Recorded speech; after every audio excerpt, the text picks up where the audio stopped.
Faziatul Natasha binti Nur Hisham.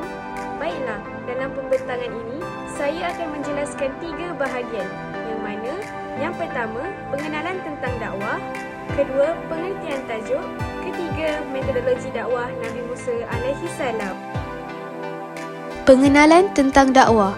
Dakwah adalah satu kegiatan ajakan baik dalam bentuk lisan, tulisan, tingkah laku dan sebagainya. Dilakukan secara sedar dan bercadang dalam usaha mempengaruhi orang lain, baik secara individu maupun kelompok. Dakwah merupakan pelaksanaan terhadap perintah Allah, iaitu menyeru manusia ke arah ajaran Islam yang mengandungi persoalan teologi, syariah, akhlak dan institusi. Dakwah merupakan kewajipan yang dipertanggungjawabkan ke atas setiap Muslim tanpa ada pengecualian mengikut kemampuan dan keupayaan masing-masing. Seterusnya, pengertian tajuk. Definisi metod berasal daripada perkataan Yunani iaitu methodos yang bermaksud cara atau jalan yang ditempuh. Fungsi metod adalah sebagai alat untuk mencapai tujuan atau bagaimana cara melakukan atau membuat sesuatu. Seterusnya, definisi dakwah berasal daripada perkataan yang bermaksud menyeru, mengajak, menjemput, memanggil kepada sesuatu perkara. Orang yang menyampaikan dakwah disebut da'i atau da'iyah, iaitu pendakwah atau pendukung dakwah. Seterusnya, metodologi dakwah Nabi Musa alaihi salam. Terdapat 3 metodologi dakwah Nabi Musa alaihi salam. Yang pertama iaitu pendekatan psikologi. Nabi Musa alaihi salam menggunakan pendekatan psikologi dakwah kepada Fir'aun. Seperti yang diketahui bahawa Fir'aun adalah seorang pemerintah yang zalim dan terkenal dengan kesombongannya. Oleh itu, Allah memerintahkan kepada Nabi Musa alaihi salam untuk menyeru Fir'aun menyembah Tuhan. Kemudian, pendekatan psikologi yang dibawa oleh Nabi Musa alaihi salam ialah pendekatan secara lemah lembut, yang mana baginda memohon kepada Allah agar diterangkan hati dan dipermudahkan urusan dakwah. Permohonan baginda diterima oleh Allah dan baginda terus berdakwah secara lemah lembut kepada Fir'aun.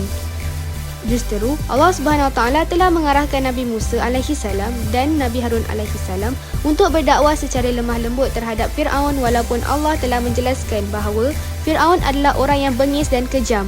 Berdasarkan perintah Allah mengarahkan Nabi Musa alaihi salam agar berdakwah secara lemah lembut kepada Fir'aun, bahawa Allah memberi petunjuk kepada para ulama dan pendakwah agar mereka hendaklah bersifat lemah lembut dalam menyampaikan dakwah serta melaksanakan kewajipan amar ma'ruf nahi munkar.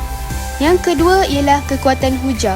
Seperti mana pada zaman Nabi Musa alaihi salam, baginda menggunakan kekuatan hujah apabila baginda menjawab persoalan yang dilemparkan oleh Fir'aun di dalam mujadalah baginda bersama Fir'aun.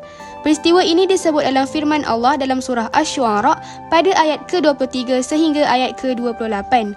Oleh itu, kekuatan hujah Nabi Musa alaihi salam yang berjaya menjawab persoalan Fir'aun. Walau bagaimanapun, kekuatan hujah Nabi Musa alaihi salam juga masih tidak dapat melembutkan hati Fir'aun yang sangat keras dan jauh tersasar. Justeru, bagi menghadapi masyarakat sekarang adalah sangat penting bagi para pendakwah mahir dalam bidang komunikasi ini dan mempunyai ilmu pengetahuan yang mencukupi agar dapat menjawab persoalan yang dikemukakan serta menolak tuduhan yang dilemparkan oleh masyarakat tentang Islam. Yang ketiga, tawakal kepada Allah. Di dalam perjuangan Nabi Musa AS, pergantungan kepada Allah amatlah kuat dan suci, yang mana segala cabaran yang dihadapi dengan berani dalam pada itu, baginda pasti bertawakal dan berserah diri kepada Allah. Jika diperhatikan dalam pendakwahan yang telah dilakukan oleh baginda, segala perjuangan dan usaha yang dilakukan pasti tidak terlepas daripada berdoa serta bertawakal kepada Yang Maha Esa, iaitu Allah SWT. Adiba akan membentangkan dalil-dalil metodologi dakwah Nabi Musa AS. Selain itu, hubungan metodologi dakwah Nabi Musa AS dengan pelaksanaan dakwah masa kini, serta saya akan membuat sedikit kesimpulan. Dalil-dalil metodologi dakwah Nabi Musa AS. Ayat-ayat Al-Quran berkaitan dakwah Nabi Musa AS. Ayat yang pertama mengisahkan Allah SWT mengingatkan Bani Israel kepada keingkaran nenek moyang mereka yang mana pernah berkata tidak akan beriman sehingga mereka melihat Allah secara terang-terangan. Allah SWT telah menurunkan azab kepada mereka, iaitu petir yang menyambar. Ayat kedua mengisahkan Nabi Musa AS telah menjelaskan peranannya sebagai rasul, iaitu menyeru manusia menyembah Allah SWT dan membebaskan Bani Israel daripada perhambaan kepada Fir'aun. Selain itu, Nabi Musa AS menasihatkan Bani Israel bahawa Allah SWT yang patut disembah kerana Allah SWT telah memberikan nikmat kepada mereka. Berikut adalah hubungan metodologi dakwah Nabi Musa AS dengan pelaksanaan dakwah masa kini. Pertama ialah cabaran pendakwaan masa kini. Pertama, daya hidup yang terlalu fokus kepada teknologi sekarang menyebabkan mereka menyisihkan nilai-nilai keagamaan. Selain itu, pegangan hidup yang terlalu moden menyebabkan terancamnya program yang telah dianjurkan oleh pendakwah kerana telah dimanipulasikan bagi tujuan peribadi. Mereka lebih pentingkan program yang berunsur hiburan berbanding ilmiah, khususnya golongan remaja zaman sekarang. Seterusnya, kaitan metodologi dakwah Nabi Musa AS untuk menyelesaikan cabaran dakwah masa kini. Metod pertama, pendekatan psikologi boleh digunakan untuk dakwah secara lemah lembut kepada golongan remaja sekarang yang memerlukan bimbingan dan nasihat daripada seseorang. Metod kedua, pendekatan mengikut situasi tertentu. Para pendakwah boleh menggunakan teknologi untuk menyebarkan dakwah pada masa kini. Di sini kami dapat menyimpulkan bahawa dakwah merupakan tanggungjawab kepada semua mukallaf agama Islam. Ia juga perlu diterapkan disiplin dan kesabaran yang tinggi dalam diri.